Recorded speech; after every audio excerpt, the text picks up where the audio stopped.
I'm Pat Doris. Welcome to The Story. We're starting the show tonight in front of the headquarters for the FBI in Oregon, based here in Portland. We're here for two reasons. Number one, with the war in Israel, both the Jewish and the Muslim communities in Oregon are feeling more threatened.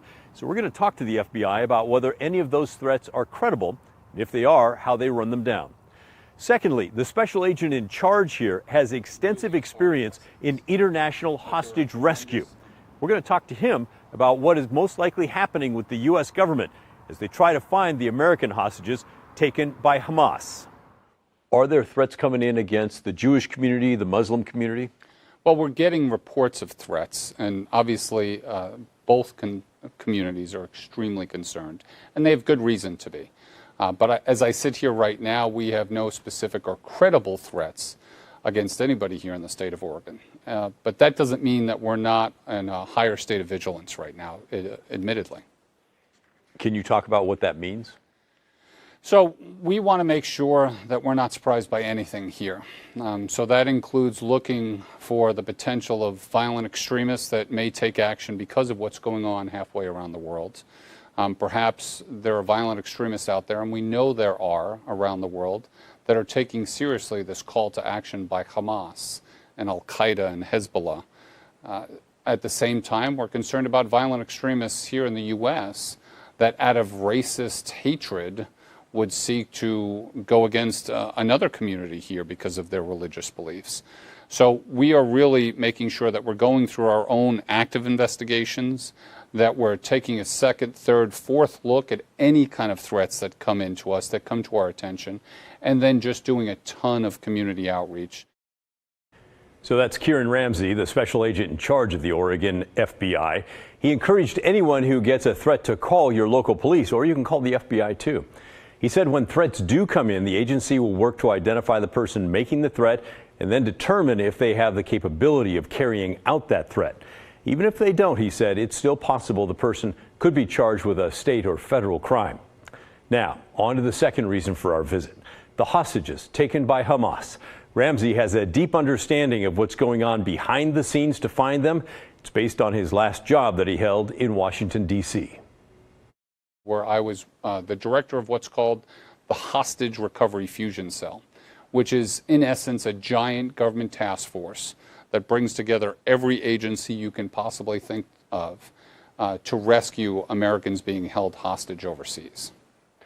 And how do you, so for something like the hostages taken by Hamas, how do you even figure out where they are?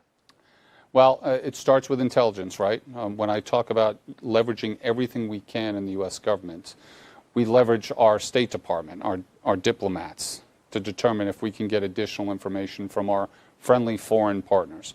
We leverage our entire U.S. intelligence community to see if we can gain any intelligence from what's being collected overseas, either in that specific area where we believe they either went missing or being held, or anywhere else in the world, quite honestly. We leverage friendly foreign countries and foreign partners and partners that are perhaps outside of government that have a vested interest in making sure just these innocent people don't meet a horrible fate. Now, one of the intelligence tools at their disposal is the law allowing the federal government to scoop up huge amounts of electronic communication between foreigners who are overseas in Gaza and elsewhere. U.S. intelligence agencies can do that without a warrant, thanks to a law called the Foreign Intelligence Surveillance Act, or FISA. FISA 702 is one of many, but it's a critical, vital national tool that we talk about all the time these days in terms of making it our ability to leverage intelligence that's collected overseas on foreign bad guys so that can help shape our picture of what we know. You know, in this case, it's hostages. In other cases, it's whatever the issue is. But it's a vital tool, and it does become very important, especially in a crisis like this. Now, you heard him mention a part of that law, Section 702. That was added after the 9/11 attacks on the U.S. That section of the FISA law lets intelligence agencies share information with the FBI when they learn about crimes that are planned in America but are not terror-related, a bank robbery, for example. Ramsey said Section 702 has also been used to warn Oregon companies that someone overseas is planning a cyber attack on them or that a cyber attack on them is just beginning. That part of the law, Section 702, expires at the end of this year, and it's unclear if Congress will extend it or not. Critics have pointed to abuses of the 702 databases. NBC News recently reported this past May that the FBI wrongly used the 702 database to look up information about Americans and others 278,000 times. Those inquiries focused on people arrested at George Floyd protests and after the Capitol insurrection January 6th, and people who donated to a particular political campaign. These abuses happened in 2020 and 2021. The FBI says since then it has significantly tightened access to the 702 database.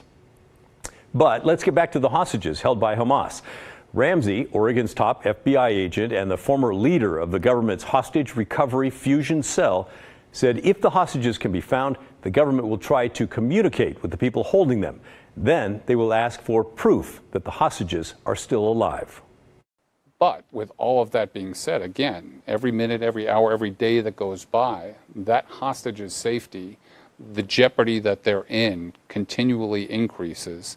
And then the trauma that's being experienced by those families and those loved ones is just, you can't even imagine. And here's a dumb question. Why does their safety become more jeopardized?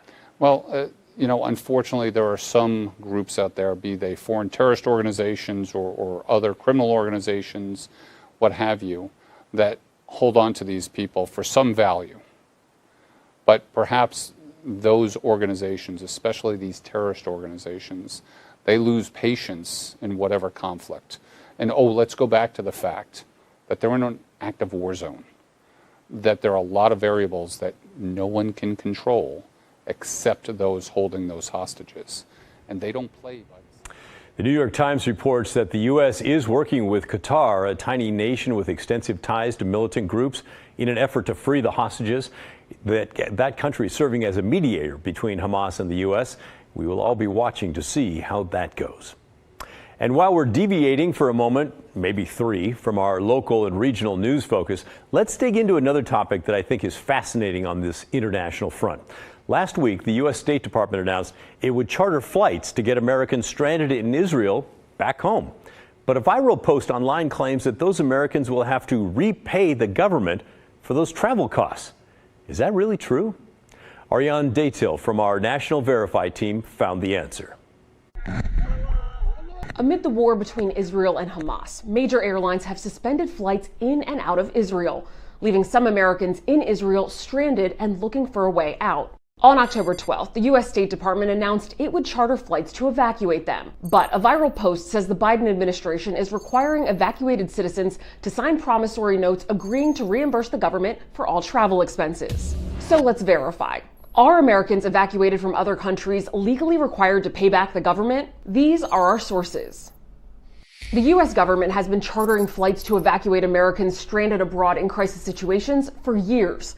If you take one of those flights, federal law requires evacuees to reimburse the government to the maximum extent practicable within 30 days of receiving a bill. Evacuees are generally required to sign an evacuee manifest or a promissory note before they leave, acknowledging the need for repayment. According to the State Department, the amount that evacuees will pay is based on what the cost of a full-fare economy flight or comparable alternate transportation back to the states would have been immediately prior to the inciting event. So, we can verify, yes, Americans evacuated from other countries are legally required to pay back the government.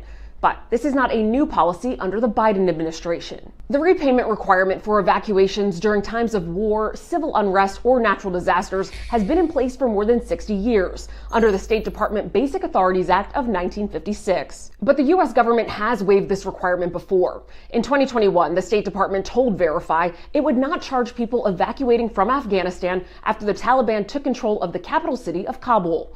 But it is unclear whether the U.S. government will waive evacuation costs for Americans leaving Israel. With your Verify, I'm Ariane Daytil. Interesting. Let us know what you think about that. I'm not sure what I think about it. Let's turn back to our local focus, though, and talk about the addiction crisis here in Oregon. There's a new committee in Salem called the Joint Committee on Addiction and Community Safety Response. They had their first meeting today. The group is described as the hub for the legislature when it comes to coordinating public health and safety responses to the drug crisis. And today's meeting was focused on starting a new chapter in Oregon when it comes to addiction, a new chapter we're in desperate need of. Blair Best was there today and brings us the story. Well, welcome, everybody. Welcome to the first meeting of the Joint Committee on Addiction and Community Safety Response. In a move that feels long overdue, Oregon state lawmakers formed a special bipartisan group aimed at tackling the addiction crisis. They met for the first time Wednesday afternoon. We're here today because the current state of the drug crisis in Oregon is unacceptable. Lawmakers admit this comes after addiction services in Oregon have been underfunded for years as the crisis got worse. We are grappling with cheap, deadly fentanyl that has hit our streets in the last sort of 3 or 4 years in a big, big way. Less than 20 minutes in, technical difficulties brought the meeting to a crashing halt. This is what happens when you take a little time off, right? Everybody forgets how to operate the machines. There was a brief recess. We are going to stand at ease for a moment Before things finally got back to the focus of the meeting. All right. So, Which was how to increase access to treatment and addiction prevention tactics. So we should be investing as a state in prevention, actually doing the evaluation to make sure that it's effective. We're never going to, it's impossible to have enough treatment and recovery if we never look at prevention. They're also working to make sure law enforcement has what they need to keep communities safe, and that includes making changes to Measure 110, the controversial law that decriminalized certain amounts of hard drugs. And Oregonians want this issue resolved. Oregonians believe that Measure 110 has been a failure. That shows up in every survey and polling that I've seen. And it is incumbent on us as the legislature to address this as the emergency that it is. The committee co-chair, Democratic Representative Jason Krupp, shared a similar opinion on the measure when we sat down with him earlier in the day. Do you think Measure 110 is one of the things that is or isn't working right now? I would say that's a mix. So one example of something that I think is positive is I went and visited one of our juvenile inpatient treatment facilities out in Prineville, and I had a chance to take a tour of that facility and meet with people who work at that facility. Measure $10 have gone to that program to help that program serve young people in crisis. So that's a positive about Measure 110, and I don't want to go backwards and we're funding those types of services. I think there's also things about Measure 110 that aren't working as well, and when we see, and I don't necessarily attribute this all to Measure 110, but when we see open drug use and we read reports of open drug markets, that's not acceptable. And for many people, addiction and homelessness goes hand in hand. Is there going to be a focus on homelessness within this committee? I mean, many people on the streets tell me personally that they became homeless and then they turned to drugs. Right. I think that there's going to be work in this, continued work during this short session about how do we make sure we have enough affordable housing and how do we have enough shelter for those folks who are unhoused right now. That I think there is this uniform value that we want to help people who are struggling right now. And it's hard, it's complex. There's going to be a number of different ideas of how we help those folks in crisis, and this committee is set up to sort of vet all those ideas. And this is, quite a complex problem, and solutions will take some time, but for many areas, including Portland, time is kind of running out on the streets there. Right. I don't, and I think you'll hear Senator Lieber say this, I don't think this is not just a sort of wave a magic wand and we fix all the problems. So part of this is what are the immediate steps that we can take right now. The lawmakers heard from about a dozen experts in the addiction field, from the local to the national level. The meeting itself lasted for about 4 hours. Now, typically, these types of meetings last for about half that time. So it's just another example of how lawmakers are now finally prioritizing these types of conversations. Though I will point out, today's meeting felt rudimentary, and perhaps that makes sense. It was the first meeting after all. But lawmakers were asking for basic definitions of what is a detox center and what is the difference between a sobering and a stabilization center. We've been hearing talks of these types of facilities back in the Portland metro area, but it's these seemingly basic conversations and questions that really demonstrate how Oregon is truly at the beginning of finding long-term solutions when it comes to this crisis, and that it will take time that many argue is running out. Now, the next one of these meetings is on November 6th, where they plan to hear from law enforcement officers on what they're seeing on the streets when it comes to drug use. In Salem, Blair Best, KGW News. Thanks, Blair. That's a great look behind the scenes there. Coming up next on The Story, The Portland area's drinking water is world-renowned, and it usually comes from the Cascades. But did you know we have a second water source, and it's actually being used right now? Environmental reporter Cale Williams shows us around the site that he's been trying to get access to for years, and it finally happened this week. We'll see it when the story returns.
Portland's drinking water normally comes from the slopes of Mount Hood, but if that supply runs low or maybe there's a fire nearby, we have quite a backup that most people don't even know about. In fact, it's right under the feet of many of you. It's a huge underground aquifer or multiple aquifers in Northeast Portland. Environmental reporter Cale Williams has tried for years to get there to visit the facility where the water is processed. Well, he finally got his opportunity. You may have heard of the Bull Run watershed. It's 102 square miles of pristine forests on the western flank of Mount Hood. And when everything's going right, that's where Portland gets its drinking water.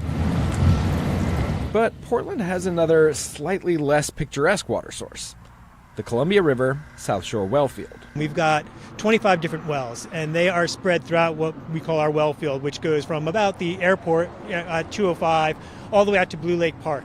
Scott Bradway is the Water Quality Information Manager for the Portland Water Bureau. And he says you don't have to look too far back to see why the city needs a backup plan for safe water. In August, a wildfire broke out in the Bull Run watershed near the Bureau's treatment facility. There was a potential risk at that time that we may have had to evacuate our Bull Run treatment source. But groundwater isn't only used in emergencies. Bradway said that after the long, hot, dry summer, the Bureau started pumping groundwater to supplement the Bull Run supply. And that just happened to be the day before the fire broke out. We're very fortunate here in Portland to have two high-quality sources of the Bull Run and our groundwater well field out here. The wells themselves run from 100 to 500 feet deep, and they tap into different groundwater sources. Pumps deliver the water here to their treatment facility, where it's collected and treated with ammonia and chlorine in this 2 million gallon tank. And what the ammonia does is it blends with the chlorine to form a long-lasting disinfection, so that will keep that disinfection active throughout the whole distribution system. The water is constantly tested at a lab on site before giant pumps send it out to reservoirs at Powell Butte. From there, the water makes its way through distribution lines and on to your taps and shower heads at home. And Bradway, he said Portlanders should consider themselves lucky. We've got not one, but two high-quality sources of clean water. There are many places around the country that don't have a secondary source they can rely on when they have emergencies or other issues that happen to their primary source. So, I think we're just really fortunate to have this resource available to us. Cale Williams, KGW News. Good stuff, Cale. Hey, did you notice when the groundwater kicked in back in August? Most folks cannot taste the difference and probably didn't even know there was a difference. But the groundwater does have more minerals in it. So if you've noticed more spots on your dishes or your soap doesn't quite work the way that it used to, well, those are good signs that your water could be coming from the well field instead of Bull Run. Coming up next in the story, what do the Disney movies Hercules, Finding Nemo, and The Lion King all have in common? Well, sure, they're big hits, but a local artist helped create the worlds that they live in. We'll hear from him about his process to create those landscapes and where you can see his work right here in the metro area when the story returns.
In honor of the 100th anniversary of the founding of Disney this week, we're going to highlight a local artist who's been involved in some of Disney's most recognizable films spanning more than 30 years. The Lion King, Hercules, Beauty and the Beast, Finding Nemo, the list just goes on and on. But this man's focus has never been on the characters themselves, but on the worlds they live in. Photojournalist Chad DeHart brings us the story. This is a little bit of the example of animation art. Far from Los Angeles, in a small Troutdale art gallery, Bruce Zick is preparing to show off a piece of Hollywood. This is maybe one of my most famous pieces from Hercules. And this is actually my very first Disney movie, Rescuers Down Under. For over 30 years, Bruce has brought his art to the world of animation. I try not to say I'm in animation because then they think you're an animator. And I go, well, I don't do any animating of characters. I do the backgrounds, the environments that the worlds take place in. The worlds he creates have become some of Disney's most iconic images. This was some development for The Lion King, trying to get an idea of what the Pride Rock main rock looked like. Just the fact that I got into Disney was like a miracle for me. His love for nature and the outdoors are shown in his latest works. This is my Northwest dreamscape. His personal works. And why Oregon? Green. With every drawing, Bruce is sharing a bit of himself and fulfilling a dream. You know, when you put yourself out with your personal work, you're more vulnerable. You're just taking a risk and not knowing whether people are going to like it or not. And so it's a little scary to, go, okay, this is me. This is 100% me. This is nobody else. And gee, I sure hope you like it. Bruce finds inspiration from right outside his door. It changes every day. It's the same, and yet it's always every day new and different. That's what I see around here. I see every tree and every bark texture and all the moss shapes.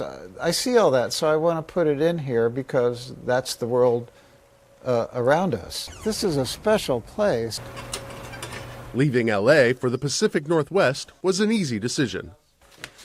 You'd be flying over California, and it was dry and brown and gray from the airplane. And the moment the plane would drop out of the clouds and you could hear almost a gasp on the airplane as this bombardment of green hit you for the first time in the flight. It was like, oh my God, it's green, it's lush, it's beautiful here. Oh, here's Pocahontas too.